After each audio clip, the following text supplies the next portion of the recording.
Ja, ganz herzlichen Dank für die freundlichen Worte und die Einführung und vor allem für die Einladung. Ich freue mich immer sehr, nach Berlin kommen zu dürfen und insbesondere für ein so wichtiges Thema. Ich werde Ihnen heute meine internationale Perspektive zur Primärversorgung darbringen und werde jetzt sofort auf Englisch switchen.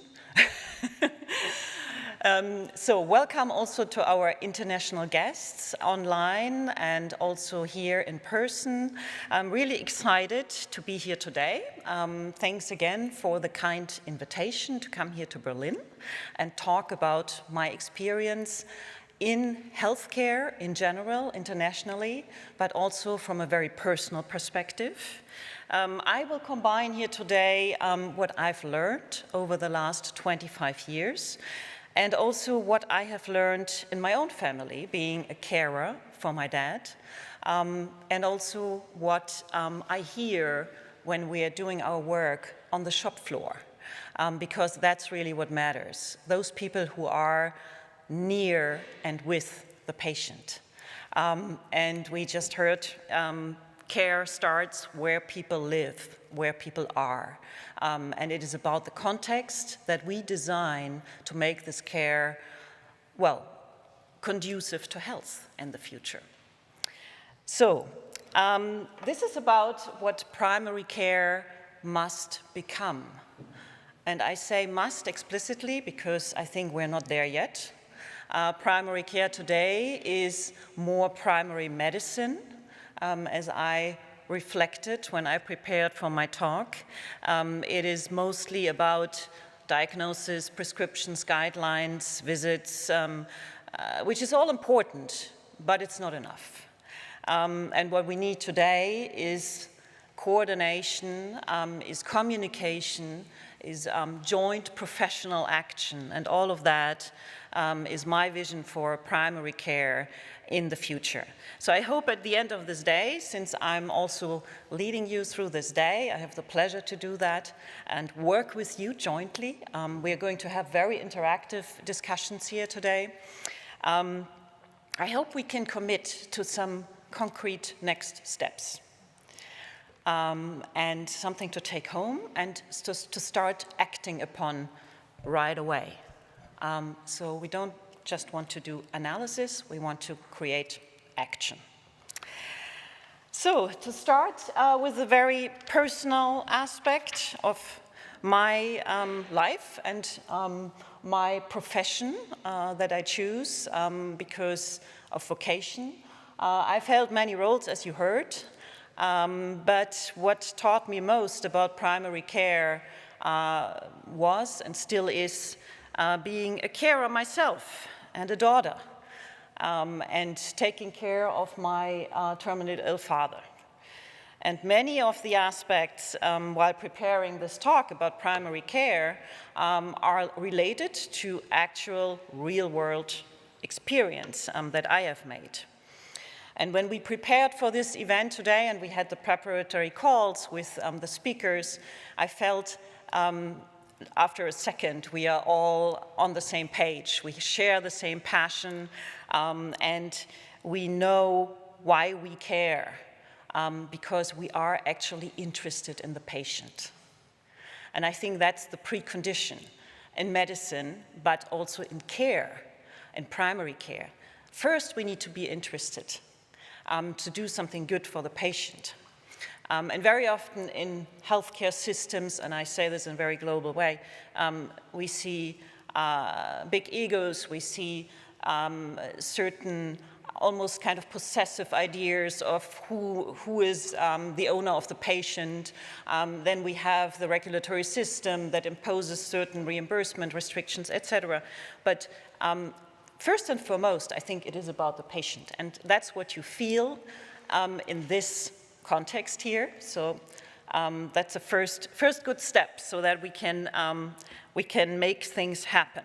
Because primary care is always personal before it is institutional, from my point of view. So that is the starting point. And then, of course, next comes the context that needs to be created. Another personal aspect, this lady here is my great-great-grand-aunt, Juliane Janus. She was, and it was interesting to hear about Agnes Kall. She was a little bit earlier than Agnes Kall, active as a community activist, you would say today, a carer and a founder of a local hospital. And so she was really a primary care leader in the original sense.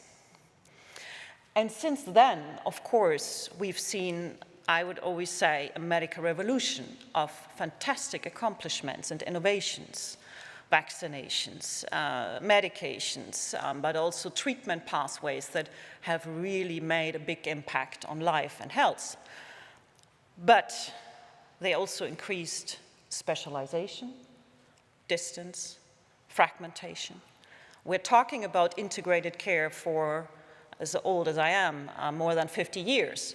But we're still not there yet. To the contrary, we're getting a little bit farther away from it with increased specialization and also with the reimbursement that very often incentivizes this specific specialization. So just a thought, maybe it makes sense in today's world, while we face aging, chronic illness, frailty, dementia, etc., end-of-life challenges, we may need to return to this original idea of the human infrastructure of care. Just as maybe the net, the web that brings all the elements together, and maybe we need to remind ourselves of our original vocation of care. What does the WHO say? I wanted to bring this up here to have a little bit of a framework, what the definition is, or what the definition should be. Because the WHO has already long ago defined primary care as a system function, not as a consultation. So explicitly mentioning the integration of services, the multi-sectoral action, so we should all kind of work together. Primary care is a joint effort. It is not a front door to the system. It goes way beyond that. And third element, empowered people. So I'm shocked about this example that family of dementia patients are being told they're useless. And this is crazy, I think, and I hope this will not happen in the future. We should really aim at including everybody who is involved in care, not only the family, it is also the community. Other professions, artists, community workers, the local church has a very important role, for example. All of that is part of primary care, in my point of view. So, but the WHO already had this objective, and as we know, we're not there yet. I mentioned my feeling when I was preparing for today is that today we are dealing more with primary medicine than primary care. And I put this up in a very distinct way. Of course, frequently there are overlaps. It's not that extreme, but primary medicine encompasses the traditional medical functions related to school medicine, yeah, to the diagnostics, prescription, guidelines, and so on. And of course, that is important.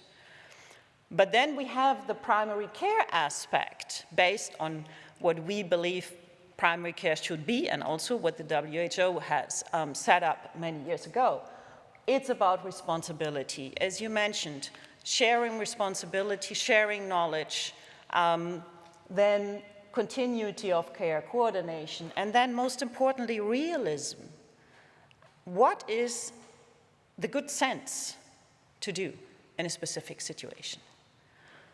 Last night over dinner, we heard from Ms. Lux, she said, I can smell if somebody has a urinary tract infection.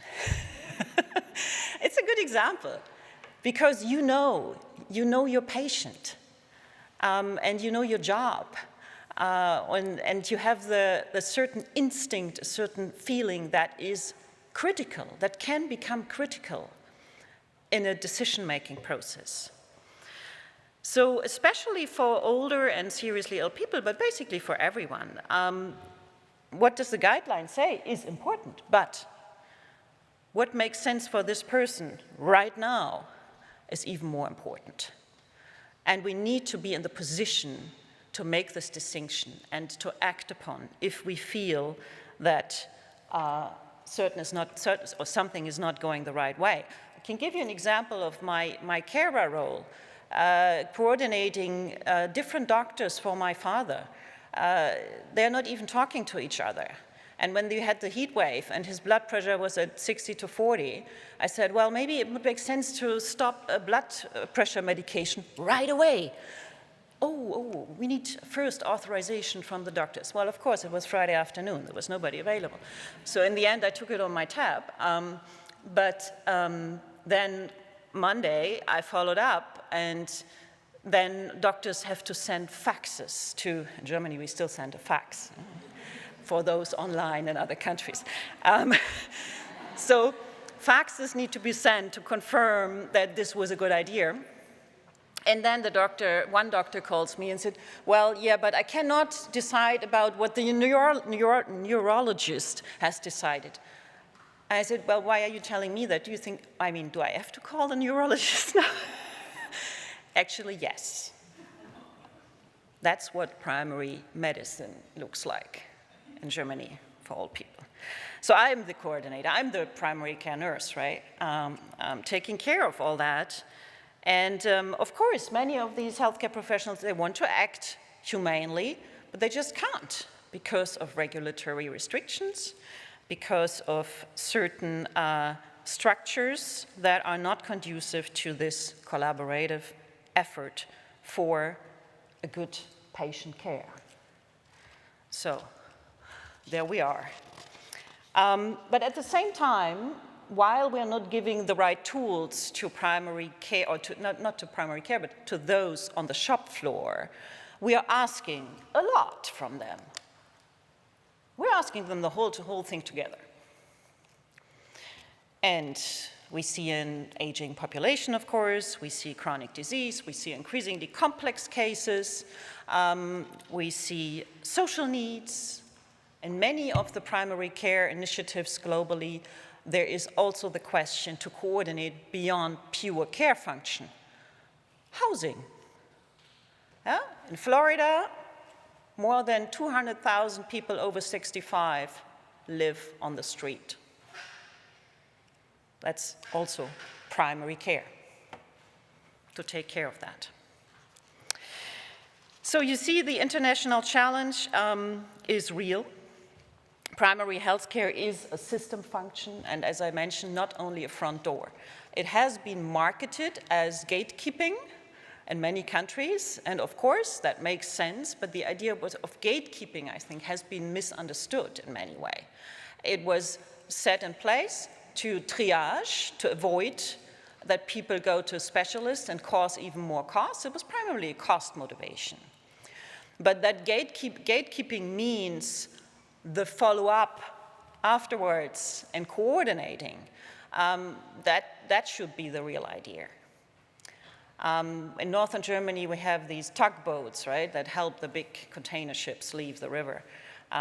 So I think in 2011, I already had a project on a tugboat concept for healthcare. So that is a little bit what a gatekeeping function should be. You become the tugboat to the patient and guide that patient through the rough sea. But that's, of course, not happening so far. What is coming ahead of us is a workforce reality of like 15 million projected global shortfall of health workers in 2030. That's globally. And mostly that will hit middle and low income countries, but still, the challenge is real. Also with respect to projections, what could be done on a political level, I'd rather encourage everybody to get going quick because this might come to us very, very soon, and we will just not have enough people to do the job that needs to be done and that cannot be taken over by technology. Thinking that technology can take over a large part of it, I think that's a fallacy. It's not going to happen. And recruitment will not be enough. That is only part of the story. We need to look also at education, we need retention, we need to focus on continuity, and also, very important, the meaning. What you will see in the international examples I'm going to show, it is important to address the intrinsic motivation, why we actually started doing our jobs, and capitalize on that, and speak to it, and reward it, because that is driving us every day. And if that is not recognized, that is a problem. So meaning and reason why are essential also for the future development of primary care. Nursing is, from my perspective, the operating system of primary care. And it has several aspects to it, as we already heard. So it's really a full-time multitasking job. We will hear more this afternoon from Lena. Everything that is on your plate is related to continuity, coordination, prevention, community, dignity. Very important point from my perspective, that we need to make sure also with everything we do that we allow for a dignified aging and care provision. So the question is not whether nurses can contribute even more, because that's very often the idea, to say, well, let's just ask them to work more, longer hours, maybe pay a little bit more, not as much as they actually do. That's not the question. The question is whether systems will allow nurses to contribute fully, and also then we need to do that, or to accomplish that, we need to redesign roles, teams, authority, and also relationships. This is not, from my perspective at least, about delegation. This is a redesign. I mean, to think about who takes on what kind of role, and how can we put the resources we have in their best use for a betterment of patient care and for the patient. That is a complex role, but I think it's essential, because nurses are not just another workforce category. They are really the connective tissue of primary care. So quickly, 2 examples. One negative example from Texas and another one from France, my personal, home country, chosen home country. So Texas, and I don't want to, it's not a general or uniquely American failure. This is a very good example for a structural dynamic that is visible in many healthcare systems. So this was recently published by the Commonwealth Fund in New York. Sorry? Oh. Okay. No worries. I mean, about Texas anyway. So in that case, primary care was expected to take on many different roles, and beyond that, social needs and housing and so on. And at the same time, the financing was very much tied to individual tasks, so the classic fee-for-service and the very short-term transaction. And on top of it, usually these pilot projects have the idea to put on another IT system, so you have a little bit more administrative burden. So in the end, the result was primary medicine under pressure, and not at all a coherent care function. So what we learned there, what they learned, is something that we can, or we see in many international contexts. We need to reduce administrative complexity, we need to align financing with care, and most importantly, we need to create a sustained and sustainable care or coordinating function. And then, of course, the big question is who pays for it? But that's the next step, and maybe it's, well, of course, it has to go together with this, because if coordination remains, let's say, invisible and unpaid, which is the case right now, it's informally done, but it's not visible and not paid very often, then it depends on goodwill, right? And that is unsafe and also unsustainable in the long run. So a good example from my French context, I was commissioned to evaluate the pilot project of the French Hospital Federation in 5 territories in France, where they used population health management to mobilize outreach, screening, care pathways, and better outcomes. And this was a real field-based project on the ground. I was lucky to be with, the care teams in the local markets, in the town hall. So they were doing groundwork, but super effective. And very much built on the individual motivation, the sense-making, a very good communication. This really resulted in extraordinary outcomes, as you see here today. I don't need to repeat all that, but especially emergency admissions, 50% reduction. But you see the tremendous amount of outreach they have done, based or starting with a very little budget, but with just extreme supportive infrastructure of communication, of organization, of putting people together, and with the understanding that they do better care for the patient, but also it's better for themselves, for their professional aspiration and vision, but also it saves them time in the end as well. And it makes them feel better because they are in the position or have been put in the position to provide better care.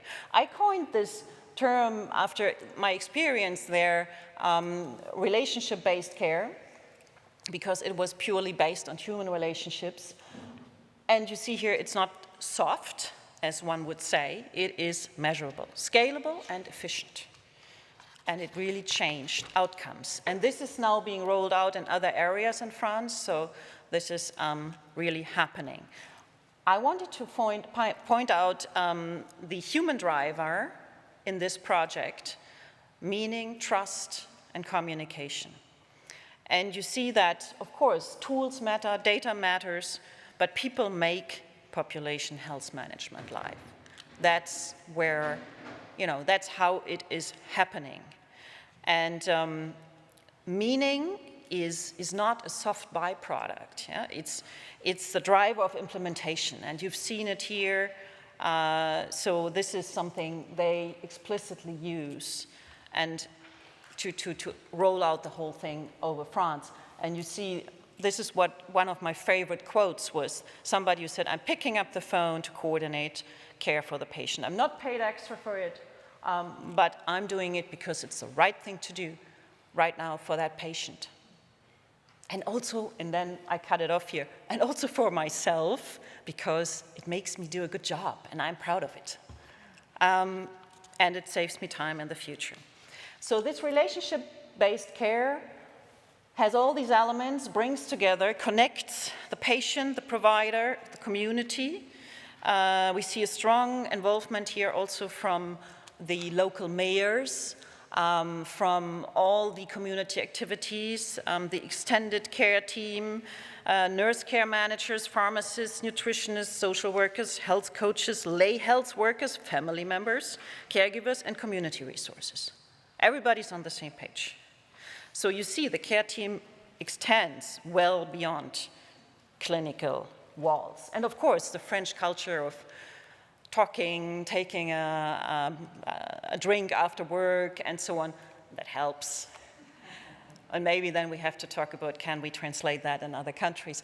But the original idea and the strategy I think is something worth looking at and totally transferable.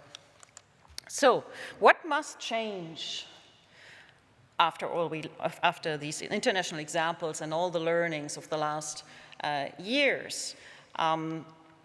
I think, of course, still guidelines are important and remain essential. But on the shop floor, teams also need practical guidance for humane realism. So we need guided humanity, and we need to enable that and create a context so that can happen. How to speak up, how to coordinate, how to question safely, how to act across hierarchy. Very often when I'm in my carer role, I hear, yeah, we also thought that doesn't make sense, but we didn't want to say. Well, you should say. And not every family member is like myself, always like controlling, looking, being the watchdog. You know, most of them say, oh, okay, the doctor said, and yeah, nobody said. And the nurses don't say anything, even if they think there is something going wrong. This is not good. And this is something that we can deal with without any regulation, without any legislation. This is a climate of safety to speak up and to collaborate and to do the good thing and to listen what somebody else says. So I think to get going, small steps can be very easy, and we can already make some progress. Because if the people closest to the patient are not authorized to act, coordinate, and decide for the sake of the patient, then who will? And as I said, not everybody has a family member who speaks up. Because that requires courage, right? And very often you get a very nasty reply, somebody who is not happy that you're questioning the authority. And that's not good, and it doesn't have to be like that. It's a human thing, it's not legislation. So, lessons from the international models, the good lessons, what we can do and what we also can start with right now. We see good examples move care closer to people. And they also build teams. It's not about individuals anymore, except for the patient. But the care teams, you know, we need to work together. We need to share knowledge, and we need to listen if somebody on the team says, I have the instinct something is not right here. We need to fund coordination and prevention. Well, that's not so easy, but it is possible. We've seen good examples. And we need, of course, create enabling regulation, and that is maybe the most complex and the most time-intensive step, but we can, we can get going with the easy stuff, and then we can look at that. No country has a perfect solution, but the direction here is pretty clear. It's integrated, it's team-based, and it's community-oriented care. So I'm almost running out of time, but I can share with you briefly some final statements. The leadership agenda for nursing and care. From our perspective, we need to have team models around people. Second, advanced nursing pathways, visible community nursing. We talked about the involvement also of the community, the home care, and everybody who is involved. We need data, and I think we shouldn't be shy to show the impact team-based care has. There is still too little data on that. For guidelines, there's lots of data. That's why we have the guidelines. But we need to show the economic impact of nursing or primary care teams. And of course, we need to be at the table, right? Nurses in policy leadership, that is important. So we need to get engaged. I think that is a key message. And ask for authority, reimbursement, platforms, education, and government. And these requests, they turn professional goodwill into sustainable system design, and that's what we need. So 5 final messages for nursing and care leaders, and I put this here explicitly a little bit larger because it concerns everybody who is in healthcare. To make this happen, we all need to be in the same boat. And we have to shift from primary care, from primary medicine to primary care. So my original distinction, it's a philosophical understanding, but it's also action, changing this perception to really accomplish primary care and not primary medicine. And we have to give nurses authority to coordinate. We've seen it in France in that example, which works perfectly well. We need to build systems around relationships.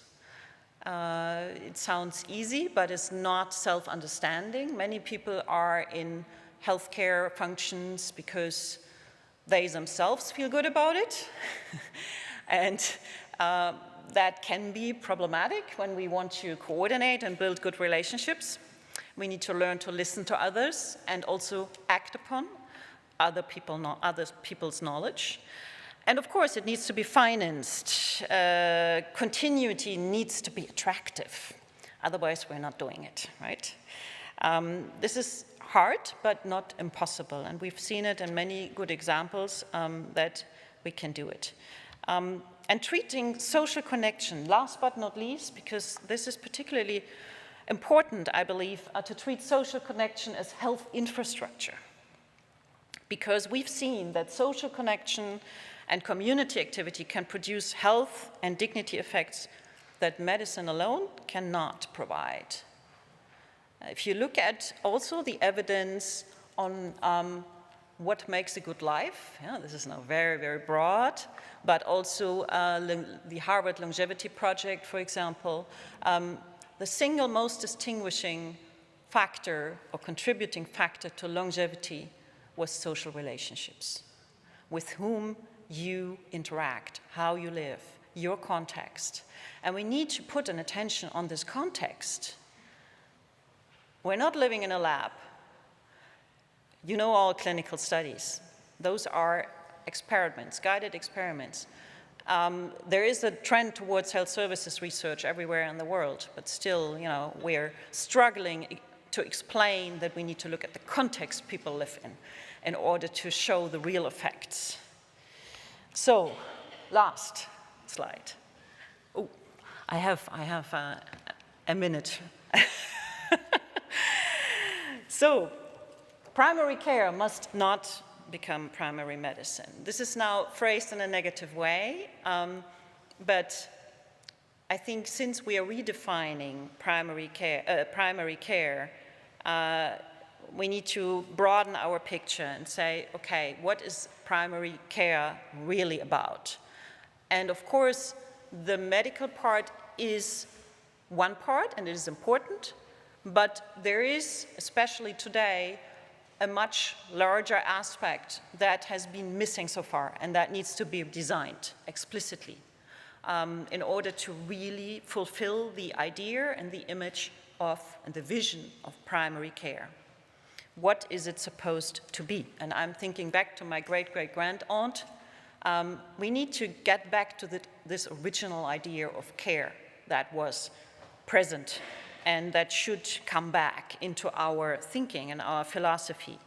So it must become what the words promise, what primary care really is. Care close to life, families, to communities, and what matters right now in this moment. And also what we can do right now, what we can get started with as we walk home today. And we commit to do that. So the question is not only, do we have evidence, but for me, the question is also, do we care enough to act on what we already know? And that requires courage. That requires also the suitable framework. But it's the only way, I believe, to restore responsibility, continuity, and also humanity in healthcare and the society at large. So, thank you very much I'm looking forward to